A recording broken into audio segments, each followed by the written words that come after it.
امام حسین علیہ السلام تشریف لائیں گے. روایات میں یہ ہے کہ جب امام زمانہ کی شہادت یا وفات ہوگی، دونوں روایتیں ہیں، تو آپ کا سر امام حسین علیہ السلام کے زانوں کے اوپر، آپ کا سر امام حسین علیہ السلام کے زانوں کے اوپر. اور پھر یہ حکومت اہل بیت کی حکومت بہت طولانی ہو، 40,000 سال یا 44,000 سال کا تذکرہ روایات میں ملتا ہے کہ اتنی طولانی حکومت آل محمد کی حکومت اس دنیا کے اوپر ہوگی. اور ہر جگہ کوئی ایک کافر یا منافق نہیں ہوگا، بلکہ جسے بھی آپ دیکھیے گا وہ شیعہ علی ابن ابی طالب علیہ السلام. صلوات پڑھیں محمد و آل محمد.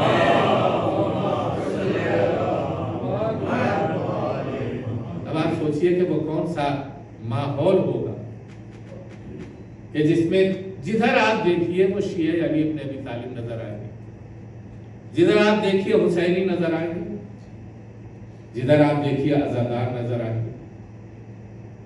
امام حسین علیہ السلام کے زانوں کے اوپر امام زمانہ کا سر. پروردگار عالم نے فرشتوں کو معین کیا، جاؤ حسین کی نصرت کے لیے. 70,000 فرشتے زمین کے اوپر اس وقت پہنچے کہ یہ روایت میں ملتا ہے کہ جب حسین شہید کر ڈالے گئے، جب امام حسین علیہ السلام کی لاش کے ٹکڑے ٹکڑے ہو گئے، اور اس وقت یہ فرشتے گریہ و زاری میں مبتلا ہوئے. ان کو وحی ہوئی پروردگار عالم کی طرف سے کہ تم کربلا میں ہی موجود رہو، اس وقت تک موجود رہو جب تک کہ حسین اپنی قبر سے برآمد نہ ہو. حسین اپنی قبر سے نکلے. یہ کون سا زمانہ ہوگا؟ رجعت کا زمانہ ہوگا.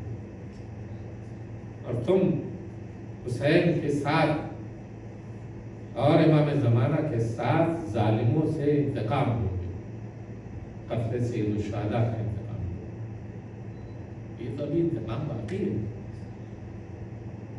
ابھی انتقام باقی ہے. فرشتے بھی آئیں گے، مومنین بھی آئیں گے.